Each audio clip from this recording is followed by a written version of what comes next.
Hello दोस्तों, good morning. दोस्तों इस वीडियो में हम लोग विटामिन से जुड़े महत्वपूर्ण प्रश्नों को पढ़ेंगे। दोस्तों आप लोग जानते ही हो कि विटामिन के प्रश्न हमारे सभी प्रतियोगी परीक्षाओं, यहाँ तक कि यूपीएससी व स्टेट पीसीएस से लेकर सभी वनडे परीक्षाओं में विटामिन से क्वेश्चन पूछे जाते हैं। तो विटामिन के क्वेश्चन दोस्तों हमारी प्रतियोगी परीक्षाओं के लिए काफ़ी महत्वपूर्ण है। हम लोग इन्हें कॉन्सेंट्रेट होकर पढ़ेंगे, पुनः इनका रिविजन करेंगे ताकि विटामिन से आने वाले क्वेश्चन हमारे गलत ना हो। तो चलिए दोस्तों हम लोग इसे बारी बारी से पढ़ना आरम्भ करते हैं। दोस्तों हमारा पहला प्रश्न है, विटामिन क्या होते हैं? बताना दोस्तों विटामिन क्या होते हैं। तो हमारा सही आंसर होगा कार्बनिक यौगिक। विटामिन ये कार्बनिक यौगिक होते हैं। नेक्स्ट क्वेश्चन देखेंगे, क्वेश्चन नंबर 2 को।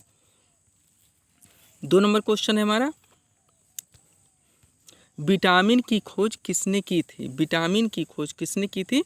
तो हमारा सही आंसर होगा फंक, यानी विकल्प नंबर सी हमारा आंसर होगा। विटामिन की खोज फंक ने की थी। 3 और विकल्प देख लेते हैं दोस्तों कि लुई पास्चर, रॉबर्ट कोच व डॉक्टर पॉल मुलर ने किसकी खोज की थी? तो लुई पास्चर ने की थी दोस्तों हाइड्रोफोबिया की चिकित्सा की खोज। रॉबर्ट कोच ने की थी टीबी की चिकित्सा की खोज व डॉक्टर पॉल मुलर ने की थी डीडीटी की खोज। यानी लुई पास्चर ने हाइड्रोफोबिया की खोज की थी, रॉबर्ट कोच ने टीबी की चिकित्सा की खोज की थी व डॉक्टर पॉल मुलर ने डीडीटी की खोज की थी। और विटामिन की खोज दोस्तों फंक ने की थी, जो कि हमारा आंसर है। अगला क्वेश्चन देखेंगे, क्वेश्चन नंबर 3, विटामिन को किन 2 प्रकार में वर्गीकृत किया गया है? तो दोस्तों हमारा सही आंसर होगा उपर्युक्त दोनों, यानी विकल्प में से विटामिन को 2 प्रकार में वर्गीकृत किया गया है, जल में घुलनशील विटामिन और वसा में घुलनशील विटामिन। तो हमारा आंसर होगा यहाँ पे विकल्प में सी उपर्युक्त दोनों। अगला क्वेश्चन देखेंगे, क्वेश्चन नंबर 3, विटामिन के अध्ययन को क्या कहा जाता है? दोस्तों क्वेश्चन में बताने विटामिन के अध्ययन को क्या कहा जाता है? तो हमारा सही आंसर होगा विटामिनोलॉजी, यानी विकल्प नंबर ए विटामिनोलॉजी। अगला क्वेश्चन देखेंगे, क्वेश्चन नंबर 5। अगला क्वेश्चन है हमारा, कौन सा विटामिन जल में घुलनशील है? दोस्तों हम लोगों ने देखा कि विटामिन को 2 प्रकार में वर्गीकृत किया जाता है, जल में घुलनशील विटामिन और वसा में घुलनशील विटामिन। यहाँ पे बताना दोस्तों कौन कौन से विटामिन जल में घुलनशील होते हैं। तो हमारा सही आंसर होगा यहाँ पे विकल्प नंबर ये विटामिन बी और विटामिन सी जल में घुलनशील विटामिन है। अगला क्वेश्चन देखेंगे, क्वेश्चन नंबर 5, कौन सा विटामिन वसा में घुलनशील है? बार बार पूछा गया दोस्तों, मोस्ट इंपॉर्टेंट क्वेश्चन है। कौन सा विटामिन वसा में घुलनशील है? तो बी और सी जल में घुलनशील है। बाकी दोस्तों vitamin A, vitamin D, vitamin E, vitamin के, ये सारे दोस्तों वसा में घुलनशील विटामिन है। अतः हमारा आंसर होगा यहाँ पे उपर्युक्त सभी। अगला क्वेश्चन देखेंगे, क्वेश्चन नंबर 7 नंबर क्वेश्चन है हमारा, विटामिन किस भाषा का शब्द है? बार बार पूछा गया दोस्तों, वनडे परीक्षा का क्वेश्चन है, विटामिन किस भाषा का शब्द है? तो हमारा सही आंसर होगा लैटिन भाषा, यानी विटामिन लैटिन भाषा का शब्द है। अगला क्वेश्चन देखेंगे, क्वेश्चन नंबर 8, मानव शरीर में कैल्शियम की कमी किस विटामिन के कारण होती है? मानव शरीर में कैल्शियम की कमी किस विटामिन के कारण कमी के कारण होती है? तो हमारा सही आंसर होगा विकल्प नंबर सी विटामिन डी की कमी से। मानव शरीर में कैल्शियम की कमी विटामिन डी की कमी से होती है। अगला क्वेश्चन देखेंगे, क्वेश्चन नंबर 9 नंबर क्वेश्चन है हमारा, किस विटामिन की कमी के कारण मानव शरीर में खून का बहना बंद नहीं होता है? मानव शरीर में खून का बहना बंद नहीं होता है। तो हमारा सही आंसर होगा दोस्तों विकल्प नंबर सी विटामिन के। दोस्तों आप लोग जानते ही हो कि हीमोफीलिया से ग्रसित व्यक्ति में खून का बहना बंद नहीं होता है, अर्थात रक्त का थक्का नहीं जमता है। तो क्वेश्चन ऐसे भी पूछे जा सकते हैं दोस्तों कि किस विटामिन की कमी से रक्त का थक्का नहीं जमता है? तो भी आपका विटामिन के आंसर होगा। क्वेश्चन आया दोस्तों कि हीमोफीलिया से ग्रसित व्यक्ति में कौन सी विटामिन की कमी होती है? तो भी आपका आंसर विटामिन के आएगा। और किस विटामिन के कारण शरीर से खून का बहना बंद नहीं होता, अर्थात थक्का नहीं जमता है? तो भी आपका आंसर विटामिन के ही आएगा। अगला क्वेश्चन देखेंगे, क्वेश्चन नंबर 10 नंबर क्वेश्चन है, विटामिन ए का रासायनिक नाम क्या होता है? क्वेश्चन नंबर 10 है हमारा, विटामिन ए का रासायनिक नाम बताना है। वेरी वेरी इंपॉर्टेंट क्वेश्चन दोस्तों। तो हमारा आंसर होगा रेटिनॉल, विकल्प नंबर ये विटामिन ए का रासायनिक नाम रेटिनॉल होता है। अगला क्वेश्चन देखेंगे, 11 नंबर क्वेश्चन। सब्सक्राइब करें दोस्तों हमारे चैनल शिव कृपा क्लासेस को इसी तरह के वीडियोस के लिए। 11 नंबर क्वेश्चन है दोस्तों, किस विटामिन की कमी के कारण रतौंधी बीमारी होती है? तो हमारा सही आंसर होगा विकल्प नंबर ये, विटामिन ये की कमी के कारण। किस विटामिन की कमी के कारण रतौंधी बीमारी होती है या रतौंधी रोग होता है? तो हमारा सही आंसर होगा विटामिन ए। अगले क्वेश्चन पे चलेंगे, क्वेश्चन नंबर 12, हमारे शरीर में कौन सा विटामिन सबसे तीव्रता से बनता है? हमारे शरीर में कौन सा विटामिन सबसे तीव्रता से बनता है? तो हमारा सही आंसर होगा विकल्प number D, vitamin D. Vitamin D जो है दोस्तों हमारे शरीर में सबसे तीव्र गति से बनने वाला विटामिन है। अगला क्वेश्चन देखेंगे, 13 नंबर क्वेश्चन, कौन सा विटामिन, क्वेश्चन वो आ गया दोस्तों जो इस पर हम लोगों ने चर्चा किया था, कौन सा विटामिन रक्त का थक्का बनाने में मदद करता है? तो हमारा आंसर होगा विटामिन के, अर्थात दोस्तों हीमोफीलिया से ग्रसित व्यक्ति में रक्त का थक्का नहीं जमता, अर्थात उसमें विटामिन के की कमी होती है, खून का बहाव बंद नहीं होता तो भी रक्त की कमी होती, रक्त तो भी दोस्तों विटामिन के की कमी होती है। तो क्वेश्चन है दोस्तों हमारा, कौन सा विटामिन रक्त का थक्का बनाने में मदद करता है? तो विटामिन के है।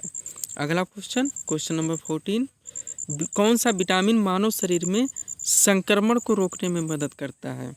मोस्ट इम्पॉर्टेंट क्वेश्चन दोस्तों, कौन सा विटामिन मानव शरीर में संक्रमण को रोकने में मदद करता है? तो हमारा सही आंसर होगा विटामिन ए, विकल्प नंबर ए। अगला क्वेश्चन देखेंगे, क्वेश्चन नंबर 15, किस विटामिन में कोबाल्ट पाया जाता है? बार बार वनडे परीक्षा में पूछा गया दोस्तों है क्वेश्चन, किस विटामिन में कोबाल्ट पाया जाता है? तो हमारा सही आंसर होगा विटामिन B12। अगला क्वेश्चन देखेंगे, क्वेश्चन नंबर 16, विटामिन B2 का रासायनिक नाम क्या होता है? विटामिन B2 का रासायनिक नाम क्या होता है? तो हमारा सही आंसर होगा राइबोफ्लेविन, राइबोफ्लेविन। अगला क्वेश्चन देखेंगे, 17 नंबर क्वेश्चन, 17 नंबर क्वेश्चन है हमारा, मछली के यकृत में कौन सा विटामिन प्रचुर मात्रा में पाया जाता है? ये भी क्वेश्चन दोस्तों बार बार पूछा गया क्वेश्चन, मोस्ट इंपॉर्टेंट क्वेश्चन, मछली के यकृत में कौन सा विटामिन प्रचुर मात्रा में पाया जाता है? तो हमारा सही आंसर होगा विटामिन ए व विटामिन डी। ये दोनों विटामिन दोस्तों मछली के यकृत में प्रचुर मात्रा में पाए जाते हैं। तो सही आंसर होगा दोस्तों विकल्प नंबर सी, उपर्युक्त दोनों। अगला क्वेश्चन देखेंगे, 18 नंबर क्वेश्चन, क्वेश्चन है दोस्तों, विटामिन B12 का रासायनिक नाम क्या होता है? विटामिन B12 का रासायनिक नाम क्या होता है? तो हमारा सही आंसर होगा साइनोकोबालामिन, साइनोकोबालामिन, विकल्प नंबर ये। अगला क्वेश्चन देखेंगे, 19 नंबर क्वेश्चन, 19 नंबर क्वेश्चन हमारा, विटामिन डी का रासायनिक नाम क्या होता है? अब विटामिन डी का बताना दोस्तों, विटामिन डी का रासायनिक नाम क्या होता है? तो हमारा सही आंसर होगा कैल्सीफेरोल, कैल्सीफेरोल, विकल्प नंबर बी। अगला क्वेश्चन देखेंगे, 20 नंबर क्वेश्चन, विटामिन B1 का यहाँ पे रासायनिक नाम बताना है। अब विटामिन B1 का रासायनिक नाम क्या होता है? तो हमारा सही आंसर होगा थियामिन, विकल्प नंबर बी। अगले क्वेश्चन की ओर चलेंगे, 21 नंबर क्वेश्चन, विटामिन बी की कमी से होने वाला रोग। विटामिन अब बी की कमी से दोस्तों बताना है, ये हमारा रतौंधी हो गया। विटामिन बी की कमी से होने वाला रोग, तो हमारा सही आंसर होगा बेरी दोस्तों, ये का हमारा रतौंधी हो गया, बी का बेरी, सी का स्कर्वी होगा और डी का रिकेट्स या कुपोषण होगा। ये चारों विकल्प दोस्तों क्रम से दिए गए हैं। विटामिन ए की कमी से होने वाला रोग रतौंधी, बी की कमी से होने वाला जो हमारा क्वेश्चन था बेरी, सी की कमी से होने वाला स्कर्वी और विटामिन डी की कमी से होने वाला रोग रिकेट्स है। अगला क्वेश्चन देखेंगे, क्वेश्चन नंबर 22, मानव शरीर में RBC बनाने में कौन सा विटामिन सहायक होता है? ये हमारा क्वेश्चन दोस्तों 21 नंबर क्वेश्चन। तो हमारा आंसर होगा विटामिन सी, विकल्प नंबर बी। अगला क्वेश्चन देखेंगे, 22 नंबर क्वेश्चन, किस विटामिन को हार्मोन भी कहते हैं? बार बार पूछा गया दोस्तों, मोस्ट इंपॉर्टेंट क्वेश्चन है, किस विटामिन को हार्मोन भी कहते हैं? 23 नंबर क्वेश्चन है दोस्तों। तो हमारा सही आंसर होगा विटामिन डी, विटामिन डी को हार्मोन भी कहा जाता है। अगला क्वेश्चन देखेंगे, 24 नंबर क्वेश्चन, 24 नंबर क्वेश्चन दोस्तों, मानव शरीर में विटामिन कहाँ संचित होता है? मानव शरीर में विटामिन कहाँ संचित होता है? तो हमारा आंसर होगा दोस्तों यकृत में, विकल्प नंबर ये, मानव शरीर में विटामिन यकृत में संचित होता है। अगला क्वेश्चन देखेंगे दोस्तों और इस सीरीज का लास्ट क्वेश्चन। क्वेश्चन दोस्तों, किस विटामिन की कमी के कारण बाल सफ़ेद हो जाते हैं? किस विटामिन की कमी के कारण बाल सफ़ेद हो जाते हैं। तो हमारा सही आंसर होगा विटामिन 6 और विटामिन B12, यानी दोनों दोस्तों यहाँ पे विकल्प सही जाएंगे। तो हमारा आंसर होगा उपर्युक्त दोनों, विकल्प नंबर सी। किस विटामिन की कमी के कारण बाल सफ़ेद हो जाते हैं? तो विटामिन 6 व विटामिन B12 की कमी के कारण बाल सफ़ेद हो जाते हैं। तो इस तरह से दोस्तों हम लोगों ने महत्वपूर्ण विटामिन के MCQs को यहाँ पे टेस्ट सीरीज़ के जरिए सॉल्व किए। उम्मीद है दोस्तों आप सभी लोगों ने सॉल्व किया होगा और दोस्तों देखे होंगे कि आपके विटामिन से कितने क्वेश्चन सही जा रहे हैं। तो इसी तरह के वीडियोस के लिए दोस्तों आप हमारे चैनल शिव कृपा क्लासेस से जुड़ें, चैनल को सब्सक्राइब करें ताकि हमारे द्वारा दिए जाने वाले सभी वीडियो आप क्रम से सबसे पहले देख सकें। तो मिलते हैं दोस्तों हम अपने अगले टॉपिक के साथ। Thanks for watching.